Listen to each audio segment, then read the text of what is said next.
into it.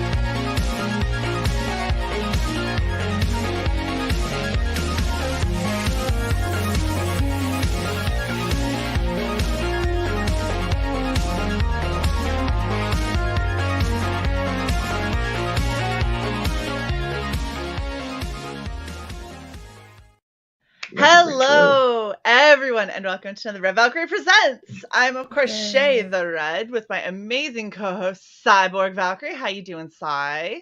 Doing awesome. Oh, I have to do my cosplay reveal.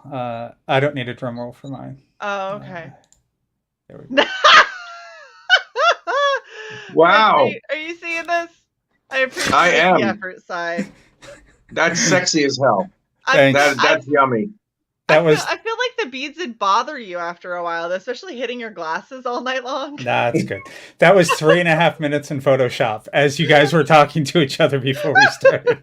I'm like, I could do this. And while the trailer was playing, I'm like, okay, OBS, let's go. It works. It works. It's great, Cy. I love it. I love it when you dress up your Abby with us. So for anyone who doesn't know, we're here with Rich. How are you doing, sir? Me? Yeah. I'm doing good. I'm doing pretty good. I'm in my refurbished studio a little bit, and I've been hard at work promoting the Kickstarter that I have and attempting to do some of the art, which it's almost done, by the way, which is good. And just relaxing. I made myself some dinner, and I am here with you fine people. Yes. Yay. Oh, this is gonna be great. Cy, why are you bloody now? What happened? Because man, what this is a happened? violent comic. I mean, I left It you alone is. for It's five minutes. Yeah, it's a violent comic. It's a much more adult comic than the previous one that I was doing. And it's a story in which we're going to get a chance to see the villains possibly winning. Oh, I love it. I love stories where the villain wins.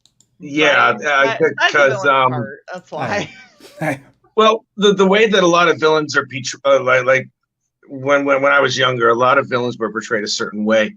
Nowadays, thankfully, there's a lot more layers to how a person becomes what we would consider a villain. Like, well, one man's villain is another man's Robin Hood or something like that, or vigilante, whatever that might be. And the 6 issues that I'm going to have this go for so far is going to explore not only why the girls do what they do, but when they do it and how they do it. You know what I'm saying? It's just like what their reasoning is. Oh, their motives. Gotcha. I thought you meant motives, like the cash involved or something. You know? Well, there's plenty of that, but I mean, they all have their reasons. But they all have their reasons, but they're all on a united front. They've been friends since they were toddlers, and they will never betray each other, period, no matter what. Wow. I have never had that in a girlfriend. Right. Like, I think of all my girlfriends. You know what? I take that back. Jessie would probably never betray me, ever. Well, And these she are girls definitely would who've help me been. hide a body. Oh, I'm sorry. Well, these are girls who've been like. There'll be flashbacks here where a couple of them will be shot. One of them would be brought back from the dead, and the other one will save another one from being raped. So it's like, holy, yeah, that they went through the whole thing, and it's like, all right, that's it. I love you. We're bonded for life. That's it. We're good. We're good. And it's like, wow, that's it. Yeah, it's going to be a rather powerful story on all fronts. I am stoked for this. Okay, so before we get too much more into this, we need to do a cosplay reveal. Because I really want to go over the campaign now, because now I'm even more excited for this. But I can't wait either. Okay, ready? Let's go, side. Metamorphosis completed, sir. Shae the Red Has now become Awesome. Boom.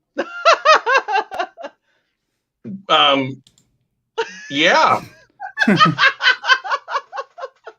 Okay. All right. I don't know if any of these are good, by the way. All of these No.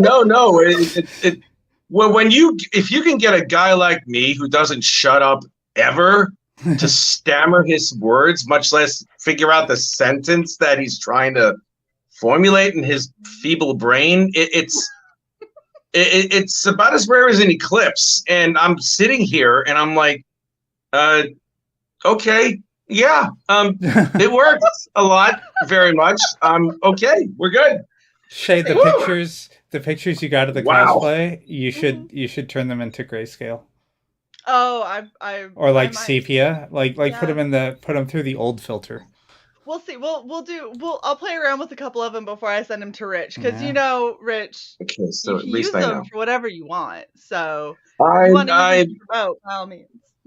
I know. I don't worry. I have an idea in mind. Don't worry.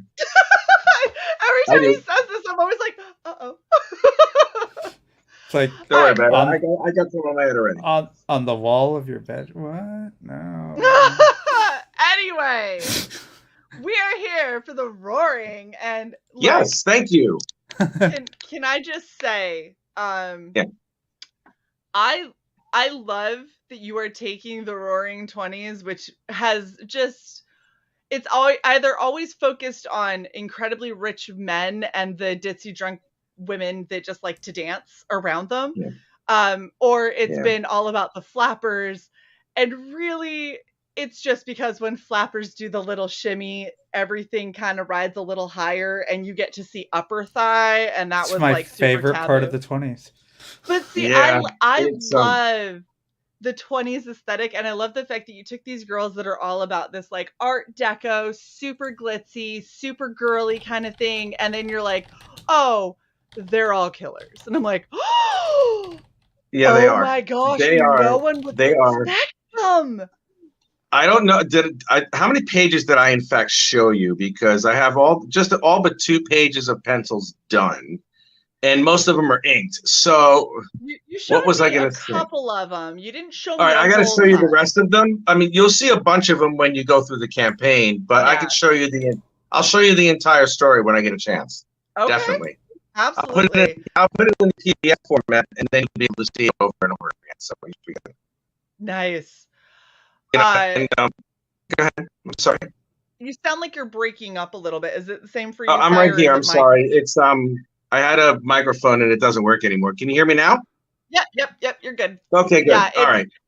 I just wanted to let you know because I couldn't tell if it was you or me. Sometimes my connection drops. So I'm glad. I'm glad that we know where it is. I wish it was me, because if I drop, that's far less detrimental than if the guest drops. No, we'll just read his campaign. Yeah. Yeah. Okay. I mean, I'll jump in if I had to, so I'm good. Tell us about the Roaring. Like, where did you even come up with this idea? And then what is this story that we're about to go on? Okay. I've always had a fascination with the 1920s. It's one of the more important decades in American history, because in 1920, women were allowed to vote, which, I hate saying it that way. You're allowed to do this. That's great because you're a woman. Yay. And there were so many different. Well, it is a thing, but it should have been like when the country started. I mean, maybe that's just me, but you have well, yeah, I mean, you also have prohibition. Yeah. You also have prohibition toward that time. Towards the end of the decade, you have the Great Depression, and you have all this art, all this design, all these posters of all these events and everything, and how they influenced all the art styles of today, and how clean and how beautiful all this art was. I mean, it looked like they had airbrush technique before they even invented airbrush. That's how smooth the transition from one color was to another. And I can only imagine how painstaking that must have been. And again, it's like the lifestyle, how everyone became bolder. Everyone was happier at that time because it was right after the end of World War I. We were just getting ourselves back. Women expressed themselves in a much more powerful yet beautiful and sexy fashion and way about themselves. And I wanted to put it in here along with the mystique and the danger and the lethality of organized crime. So I decided to get 3 girls together, and I just drew them out of my head. I just popped them out, and then all of a sudden it's like, as I went along, I was like, okay, I'll do this a little bit here and there. And, we have the 3 girls that are here at this point. And what you're looking at right now are interior pages. These are the most recent posts of interior pages that I have. Oh, what you're looking at right now is these are penciled and ink pages. And this is when the action starts to get good. Like, really good. She just straight up brains him right through the eyeball. Well, here's what happens is you see, I didn't have a chance to change the order, but the page before page 9, she drops a couple of champagne glasses, and she goes, "Oh, I'm sorry, I didn't mean to do that." And the big scary mobster gives her a slap in the face, and then he grabs her and he's like, "Well, you're gonna pick up this glass now. You're gonna listen to me, blah blah blah." And then he goes, "You're going to use 2 hands like you're going to use 2 hands on me later," like he's whispering that in her ear. And then she's like, I know, pig. And then she goes, "Oh, yeah, definitely. I will definitely use 2 hands." So on the next page, she takes one of her hands, stabs the guy in the eye, and then darts around him quickly. Now, if you notice in that middle panel, the glass and her hand is still holding the glass in his eye, guiding him around. And then she just shanks him in the neck, pauses for a second, and pulls it out. And then there's like really nice arterial spray going all over the place, which I think is great. And then if you go scroll down one more, in the next panel, while he's bleeding all over everybody, she proceeds to take his gun out and she pops the other 2 main mobsters over there. And on this last panel over here, the 3rd girl, the crazy blonde. Yes. and her best friend are like, "Oh, it's time." And there's a bunch of pages in between. And then on page 15, this is like the coup de grace when she just goes off. A Tommy gun in each hand, and she's just destroying everything. Oh, she's awesome. I like how she's walking around like a little cigarette girl, and she's like, "Oh, is it happening? Oh, okay, no problem." And it's like, well, bam, here we go. Like, oh, it was awesome. Love it. I love it. All the girls, especially the one who stabbed the guy in the eye with the glass, they all had roles to play. But when I show you the pages, as you see, they're different after they start. And it's I wanted to do something like this, and I also wanted to, again, like I was mentioning before, I wanted to have the villains do well. Whether they win or not is subjective, but I want the villains to come out on top of this one, because you always get the hero and always at the last possible second, blah, blah, blah. And I'm not a big fan of that. So, it's nice to change it up every now and then. Well, I do, because not all stories end beautifully. Not all stories end terribly. It's just a matter of how things unfold. And that's the great thing about writing a story, is it's unpredictability on where it could potentially go, instead of it being so formulaic, with the 5 steps of a plot. It's just, it doesn't have to have like those steps congruent or linear. You can have one thing and another just switched around. Yeah. And based on the personalities of all these of the 3 girls and the characters that are going to interact with these 3 girls, there's going to be some predictability. There's going to be some surprises. Absolutely. Yeah. So one of the things that I really, and it took me a little bit of listening to you and going through the pages again a little slower to kind of come to this conclusion. But I think one of the things that I like is, because you've taken your glitzy glamoury girls and you've made them the bad guys, you've made them like ruthless killers, and they're pretty, they are pretty hardcore. Like, it's not like, oh, I dropped a poison pellet in someone's champagne flute. It's like, no, I eviscerated them with the heel of my shoe, because that's what I had. Yeah. And I did it without blinking. I was like, oh, I don't have anything else. I didn't break the heel. Right, like I can still wear my heel when I leave. That's right. It's just got a little jam on it. It just it really makes me think of kind of it, because if you look at the 20s, you had like the roaring 20s, yeah, the early part of the 20s where everything was just opulence and expensive and flashy and glitzy and way out of most people's price ranges, but they were living life like they were all fat cats.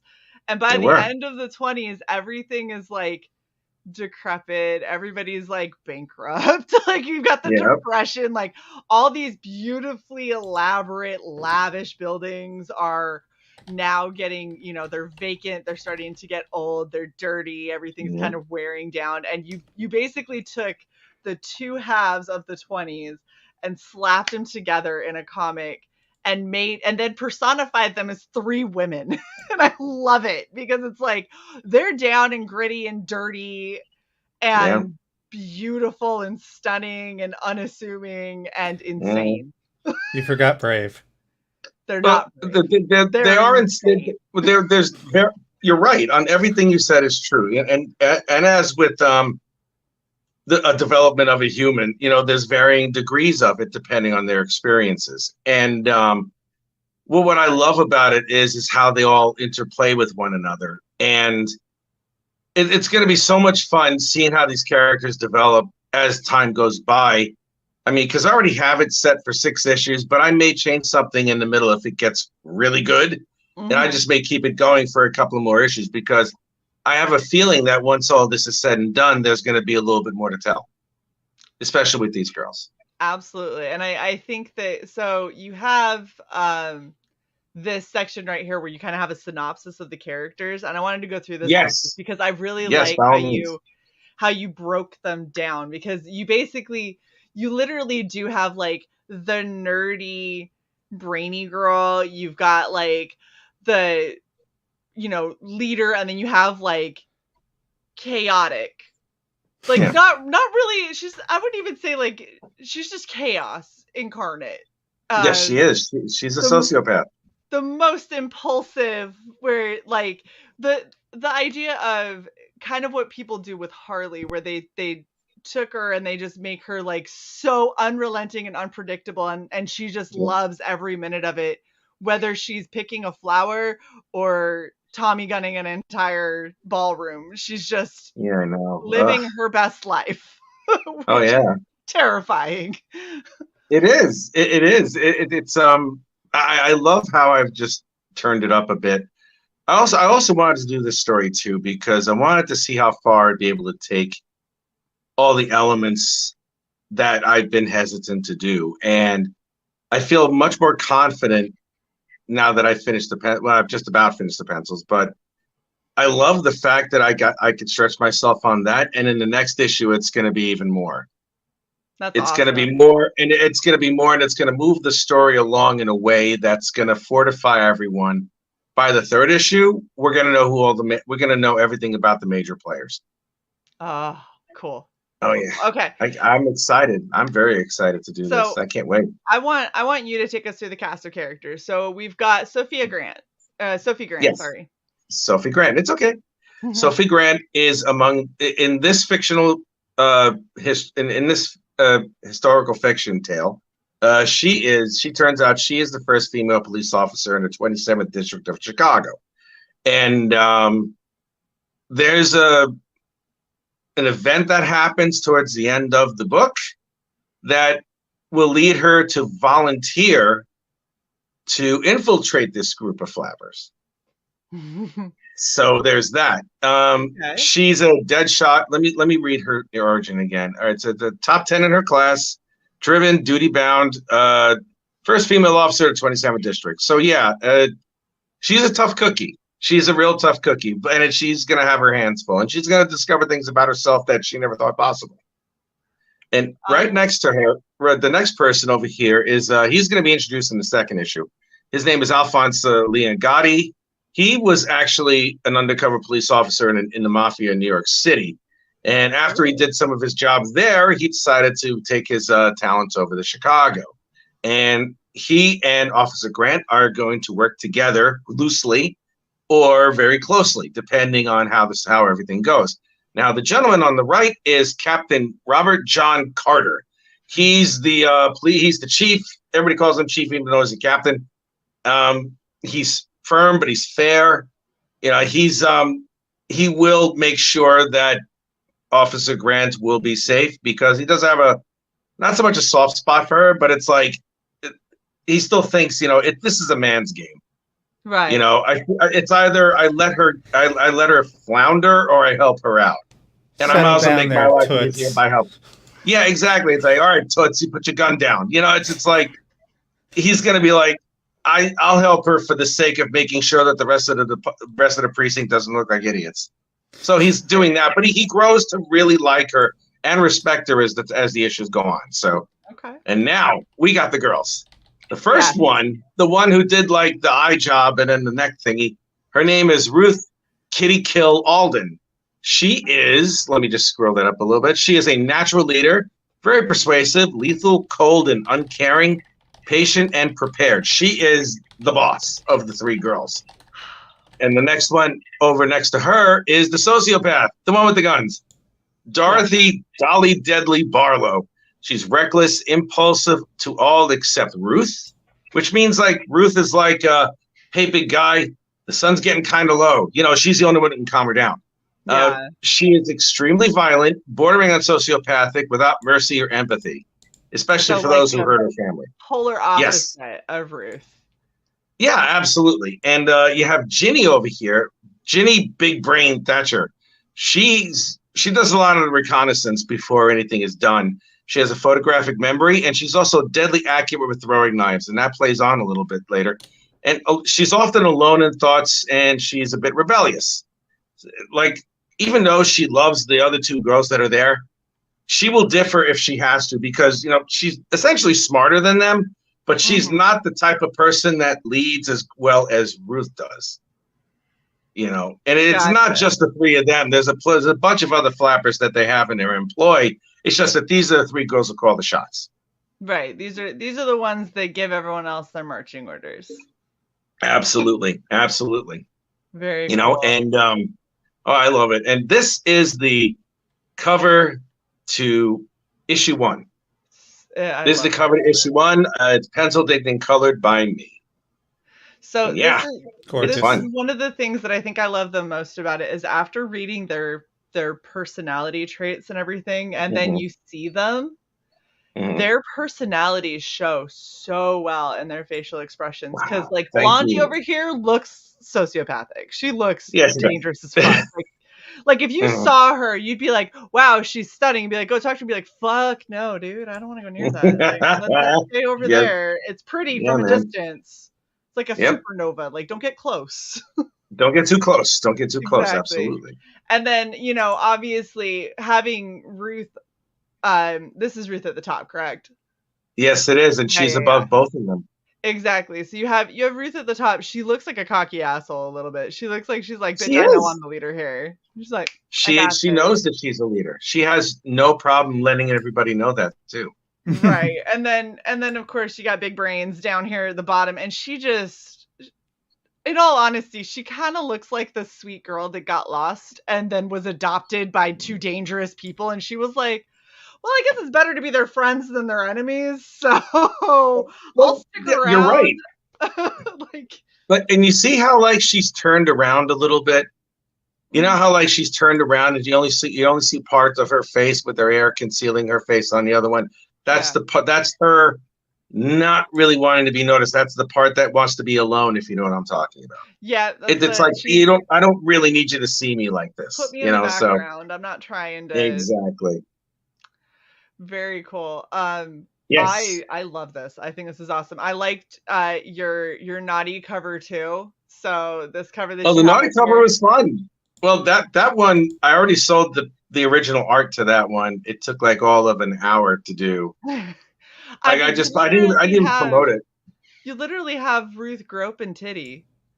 Like she's this is mine. It's like, yes. Okay. That's a power play. Wait, that's a power play. So she's German? Yeah, Groping titty? Groping titty. Groping titty. Yeah, she's you see the physical touch between her and the other two girls, and she's of course above them again. That's a power play. Yeah. That in and of itself is a power play. Yeah. Wholeheartedly. So it's like, yeah. So there you go. It's a lot of fun.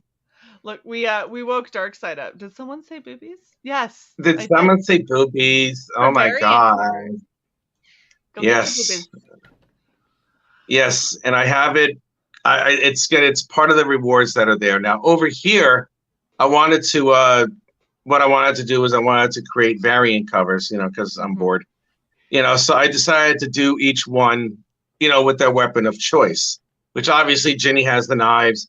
Dorothy has the Tommy guns, and Ruth has a crowbar because it would be kind of silly for her to hold a couple of broken glasses. So I was like, let's just give her a crowbar. You know what? Because I think that the better way to describe it is Ruth's weapon of choice seems to be whatever is most convenient. That's right. You're correct. Very good. Thank you. She doesn't carry things with her to be like, this is what I'm going to attack with. She's like, I will take. She's like the Joker. I will take this seemingly innocent pencil and make it disappear in your skull. You know what I mean? I remember that one. Oh yeah. She's just like, I'll find it there. I don't want it to ruin my silhouette. Like I've got this good silhouette going. We'll figure it out as I get there. Yeah, that's true. No, you're right. You're right on the money with that one. I'm waiting for her to have a poker from like the fireplace. Thank you. Now I know. All right.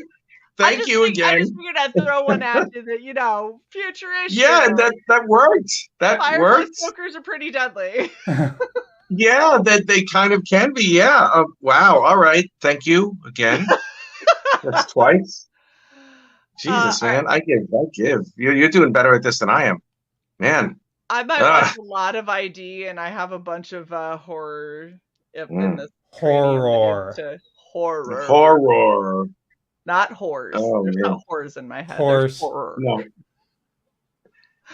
Over here are some more interior pages. That's page gorgeous. 7 on the bottom right. It's like she already broke the glass and all that lovely jazz. Like you see the broken glass, and he's like, "What's that? What are you doing?" She's like, "Oh, I'm sorry," and it's like it goes to the next pages and everything. Yeah, these were fun. These were really fun to put together. Dude, she straight up got slapped. Holy fuck. Yeah, she did. Yes, wow. She did. It's like, well, this is the brutality that unfortunately these girls face because regardless of like their stature and how they look and everything, these are mobsters.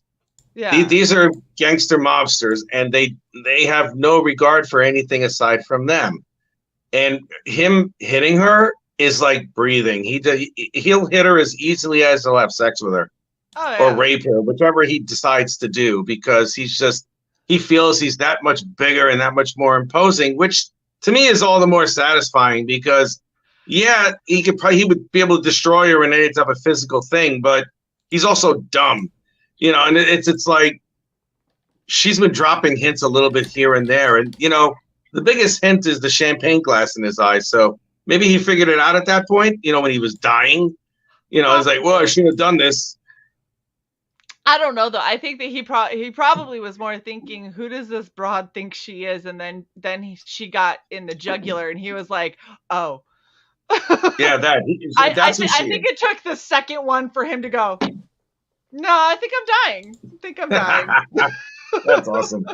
I loved it. I thought it was great. I mean, just the way, and I loved the story because when I wrote the first issue, it just flowed.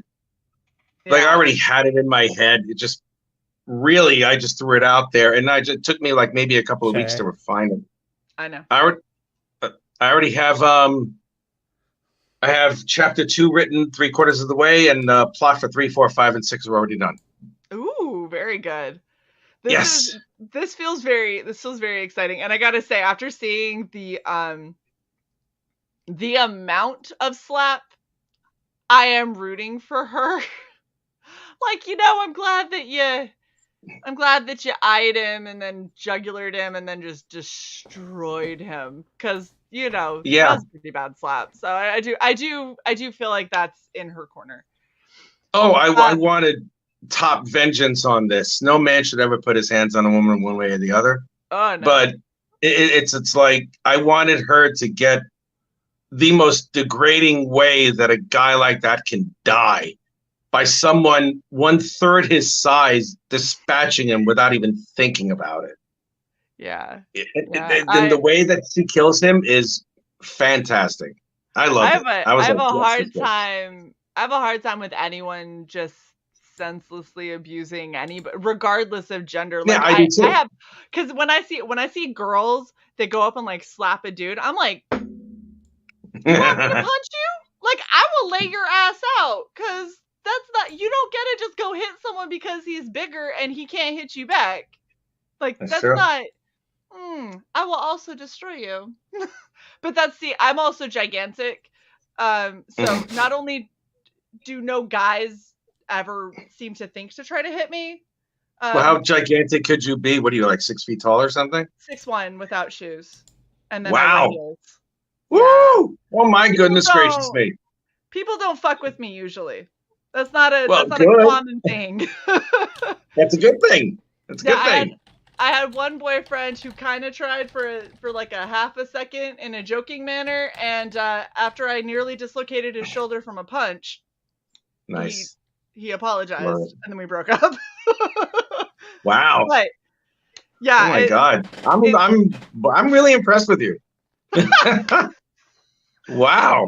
All right. Yeah. My dad taught me how to defend myself, and then I'm also physically imposing, so it just doesn't happen. Wow. Okay. I'm blushing already. I can't believe it. Anyway. Okay, Eric, see, I kind of agree with Eric. If a woman wants to get froggy, she'll get it. I kind of look. Some women get a little too far, and some of them need to get laid out, and I don't think women should just get a pass. But I also don't think men should hit women just out of the fucking. You know what? I don't think anyone should hit anyone out of the blue. That's a gray area. That's a real gray area, because no matter what, at some point or another, I mean, it's not good altogether, because one party's going to get hurt. Yeah. And that's just not civilized. That's just not civilized. I'm sorry to laugh, but identifying in the middle of the road means that if a bitch comes up to me and decides to throw hands, she is getting laid out. That's it. But also, Sai, knowing your past and the fact that you didn't hit a woman who very clearly needed to be hit, I also understand. Well, for me, if the woman's gonna hit, I would just block reasonably hard and wait until she gets tired, which would be about maybe 30 seconds to a minute. You would hope. And then when some of them are big. Yeah, and when she would realize that she's gonna have bruises all over her forearm and her fingers, then she'll be like, okay, maybe I shouldn't do that. So. See, I like how you're assuming that women are gonna fight like a man, though. That's not how girls fight. No, I'm not saying that at all. I'm just saying that it's like, if a woman's gonna hit, well, when you're in the middle of a street fight or something, you're not gonna like get there. You stand your kata and like do a 3 roundhouse kick thing. It's almost like it's like, a lot of it's gonna be a lot of errant swinging and slapping, and there's ways of just like getting it out of the way. And yeah, I prefer not to hit a woman. I prefer not to do that. That's fair. I prefer to not hit other people, period, and that's where I try to keep it. But at the same time, if I saw, I'm one of those rare girls. If I saw a girl wailing on a dude and I watched him hit her once to stop it, I'm not gonna think bad about him. I'm gonna be like, you shouldn't have been hitting him. That's true. Stop multiple times. You didn't stop. You got punched. Don't come crying to me. That is very true. I will agree with you on that one. You got a dumb prize. Now, if you keep sitting here, then I'm gonna break both of them up. But I like what Tank Ferret said here, because it's actually something I wanted to make sure that we covered. Tank Ferret says, "I want to get people to chip in and get Sugar Chris drawn up as a flapper girl." You know what I was thinking, Shae? Huh? if we had unlimited cash, you as a flapper and girl, you as a gangster, and me as a gangster chick. Yeah, a female gangster. The unheard well, of. I wanted to talk about that. Can we go up to where that reward is, please? That particular one. Are you talking on the side here? The 2-in-1, the crash the party one. Yeah. It should be up there. It should be if you scroll upwards. Up. Okay. Oh, you mean right there. Yeah, right there. Yeah. You see, that's the reward. Now, I'm going to tell you, this reward is 150 pounds British, but you get a commission. It's really inexpensive for what it is. It's a 11 by 17 drawing, penciled and inked, of the woman's likeness as a flapper, or a guy as a gangster, whichever way. And then you're gonna have like the Art Deco background, and then you have the logo above the character, above the person who's being drawn, like it's a mock cover. It gets fully penciled and inked, and it's sewn. And then, not only do you have that there, you also get your likeness in the comic itself. So you can, so I'm going to show you a couple of them, if that's okay. Yeah. If you want to blow up the screen a little bit, that would be cool. Okay, here's the first one that I did. This is based off of like Sophia Grant. Now let's see, is that the right one? Okay. Now, if you go over here, there's one, and I don't know if you recognize her. That's my dear friend Nita Lanning. Oh, nice. Nita. Oh, yeah, and let me see. And there's another one here that I was in rush to get done and everything, but I only had a little bit of time to do it. What the hell? I wonder who that could be. Who could it be now? Oh my gosh, that is so cool. That is awesome. Shit. Yeah, that's yours. That is so cool. Thank you. You're welcome. You are welcome. You are very welcome. I'm gonna finish it, of course. I wanted to show you that in appreciation for you having me on this show. Oh, thank you so much. That's very. Oh, you're welcome. Thank you. Thank you. Good. I mean, it's awesome that you had me on after such a length of time. I really appreciate it. Oh, Cyborg. And you backed the pro. And you backed the pro. You backed the campaign without me even having to say anything. And I'm like, wow, thank you so much. Yeah. No, of course. I mean, Cy and I have had a lot of discussions about what kind of campaigns that we wanted to bring on, and we want to bring on campaigns that get both of us excited, that we think are fun and entertaining. And you're hitting Art Deco, you're hitting like women leads, and it's funny because you have the female leads in both the villains and in the hero. And I love that you've got that dynamic, which usually will get size buy-in almost instantly if it's a good female lead without it being Mary Sue, where they can do no wrong. Yes. None of them are Mary Sue's. That's what I love about. I'm sorry for interrupting. None of them are Mary Sue's. Not one. No, there's no character there that's a Mary Sue, and the male characters, I'm making sure that they're not these little milquetoast dudes falling around all over the place. Right. The police captain, he kicks ass. He's been in quite a few fights. He's not one to like back down from anything. And the Alfonso Liagatti, he ran with mobsters. Right. He captured them single-handedly. And they're all strong in their own way, but they're also weak in some areas too. And that goes into play as well. That's realistic. Like nobody is perfectly Superman or anything. And I like the fact that you don't have like here where she goes and she stabs him with the broken champagne flutes. Mm-hmm. That isn't something that is impossible.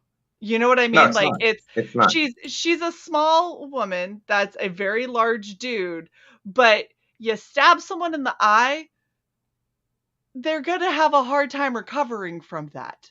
And then you stab them in the neck, and they're probably not making it. Like there are specific things anatomically that it doesn't matter how big you are. If Yep. those things get cut, severed, punctured, you're probably not going to make it. Like, that's right. Period. That's absolutely correct. That's why I wanted to get it to a point. I had to think it through how they were gonna overcome those larger men and do what they did, because it would be unrealistic if all of a sudden she just punched the guy in the face and he flew across the room. You know, Right. that would be silly. Right. You know, just by general physics, that's a girl that size is not possible. But while the man's in searing pain, and she's really small and really quick, and you know, will not hesitate to do anything. It takes her less than a second to go around this big monster dude and just like stab him right at the base of everything. And all she has to do is just pull, you know, and he'll lose like a quarter of his blood supply in less than 5 seconds. You know, and when you have blood pouring all over you, you're not really thinking, oh, great, let me get my gun. No, but she's thinking that. So she grabs his gun and then she pops the other two before they even have a chance to respond. Yeah. So it's like 3 murders and like 3 kills in like less than 5 seconds. And it's because she did not hesitate. And that's what I love about her. She already knew how this was going to happen. And she made sure that she set the scene so it would be optimal for her to be able to survive, because she is a killer. That is what she is. And the fact that she's a dainty woman makes her unassuming, especially in this setting in the 1920s where women were, oh yeah, sure, doll face, you're totally empowered, but also go get me another drink. And it's like, yeah, absolutely. She's she's there. She's a proper villain. Yeah, she's a look at proper Warren. villain. So Warren is one of our members. He's been one of our members for a very long time. And in our members only chat, he was gushing about how much he loved the 1920s Art Deco aesthetic. Oh, thank you. And once he was asking me a couple questions about this campaign, and very briefly talked about it, and he's like, I have to make sure I tune in. You have hit everything that he was like highlighting that he absolutely loves. Wow. Like that's awesome. Thank you. Text, the Art Deco, the flappers, like all of it. And you're hitting all of that in this book. So I think that you have at least one super fan in Warren. Excellent. Excellent. I'm honored. Thank you. Thank you. This is so cool. So I'm going to go back to the graphic that shows the rewards, and we're going to go through your rewards here. So ignoring my reward. Okay. So for £2. Yeah. £2, £2 British pounds. You get a digital copy of The Roaring. Awesome. That's it. Yep. And then the next one is The Bee's Knees, where you get a copy of the digital copy of The Roaring and the first 2 chapters of Incantessi. I decided to include that in there. Yeah, I know. I wanted to include that in there in case anybody has ever seen any of the earlier stuff that I've done but never had a chance to take a look at it. So there it is. It's just there. And the next one is the Foxy Moxie. Let me take a look. That's a physical copy of the where is that thing?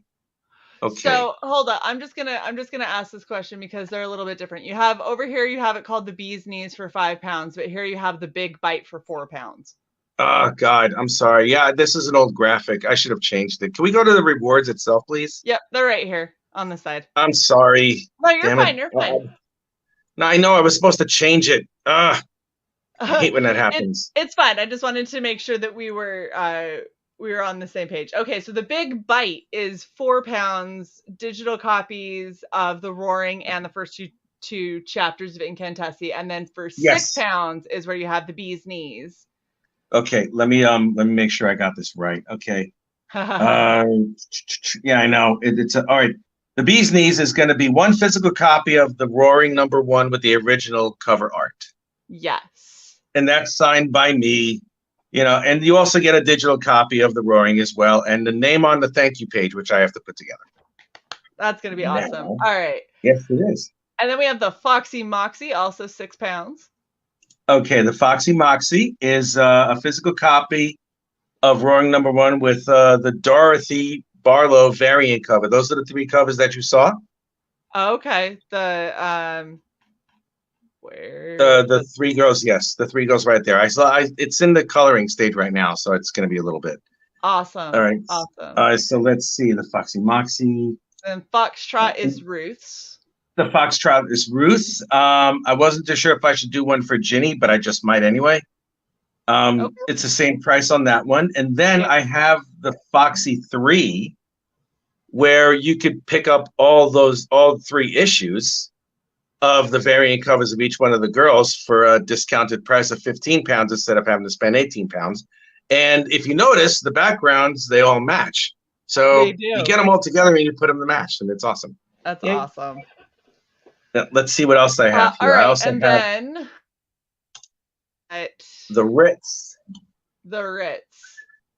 Yeah, that's a physical copy of the original cover, the Not Safe for Work cover that we just saw, and then all 3 alternate covers with Dorothy, Ruth, and Ginny.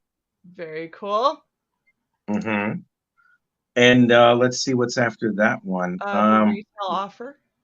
Yes, there's 10 copies of the original cover. And then you have the alternate cover.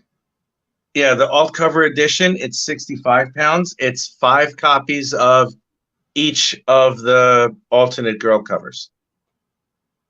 Very cool. Yeah. All right, and now we're getting into the original art pages. Yes, someone already picked up page 3 already, so that's out. Original art page 4 is 75 pounds, which is about 85 or 90 American. That all these pages that are backed, anybody who backs these pages gets a complimentary copy of whichever version they want, whether they want the Not Safe for Work version or the original cover. One copy of it along go with it. Yeah, it's a complimentary gift. Nice. Now, original art page 8 is 80 pounds. And if I go through the other rewards, there's the Ruth cover. That's 80 pounds. The Ginny cover, that's 80 pounds. And the Dorothy cover, that's 80 pounds. You know, it's like if anybody wants them, that's great. Page 9 is when she picks up the glasses. That's 85 pounds. And page 10 and page 11 are 100 pounds, but those are the big action pages. So yes, those are killers. Very cool. And then page 15, where Dorothy cuts loose, that's 125 pounds. Yeah, that one right there. Yep. Yeah, it's worth it. And if anybody wants to get the original cover art, it's 150 pounds. And again, of course, they get a copy of whichever version of the Roaring Number One they want. Awesome. Now, yes. And then there's the Crash the Party Commission. And the original art, Not Safe to Wear cover to issue 1, was already backed. So that was done. And yeah, I'm pleased. You know, and if more pages are backed, I'll release more pages for everyone to see and to potentially back, because there's plenty of a lot of action pages that you're going to really enjoy there. But yeah, the simple fact that the Not Safe for Work cover and another piece of artwork was purchased. I mean, that was just wonderful. I was so happy when that happened. I was like, yay, this is awesome. I mean, you know, of course, those were definitely going to go very quickly because, you know, like I said, groping titties. Yeah, I know. Obviously, I know. You are doing really good. So you've got 13 days left to go. You are less than $1,000 away. That is true. That is very true. Which is scaring me, of course, but you know, it's just what I'm a little frightened because it is 2 weeks left, less than 2 weeks, but I think I'll be okay. I think you will too. Just to put this out there, according to what the hell extension I use, I even forget now. Kit? Yeah, it might be. You will make it. How so? According to the trend. So it analyzes trends based on your trajectory, how people have backed, and it predicts what the outcome will be. So Cy's saying based on the extension that they have that specifically looks at Indiegogo and Kickstarter campaigns, it's trending you to funding. It's trending you Here's you past funding. Wow. Yeah, that would be nice. Because you see that I'm surprised because I had an event happen about 5 days before the launch of the campaign, and trust me when I tell you, I was not in the right frame of mind when the campaign launched. That was pretty weird. But things are getting better, and I'm okay. But this is very, very pleasing news to me. I really appreciate that, and I'm very happy about that. Yes. I hope it comes true. I hope it comes true. Hopefully everything continues on like it should. I really, really like this campaign and the artwork and the story. Like I love this kind of gritty side of an otherwise glitz and glamour 1920s storytelling. And everyone who doesn't love mobsters with Tommy guns. That's true too. Thank you, Pastmaster. It's a flapper. It's the Roaring 20s coming out. Yes, it is. Anyway, there's a big booty in chat. That's great cosplay that you have there. Yeah. Yeah. Okay, we're good. We're good on that one. That gives me ideas. Trust me. That's awesome. And hello to Lola, of course. I know that Saya highlighted him in the chat, but yeah, this is really cool. I want a lot more eyes on this. I feel like I don't know what it is, but I said this during Incantessi because I thought Incantessi had such a really cool stylized look, and in my opinion, horribly underfunded, undersupported, and something that I think as you keep putting out these really awesome books with really cool storylines and really awesome artwork, I think that people are going to go back and be like, what the hell? Like, you have these other books? Where was I for those? And be like, yeah, I don't know where you were, but you should definitely get some because, yes, I do have other books. That's what I'm expecting to happen. Yeah, I hope so. I have, there's going to be someone I think is going to help me out when it comes to any type of press release or postings on social media, because she's been great over the last few days. She's been she lives in Florida, and she's been getting the word out there. And in the event that I have to return to the United States, about maybe 2 or 3 of the largest comic book shops in Florida are going to ask me to appear there.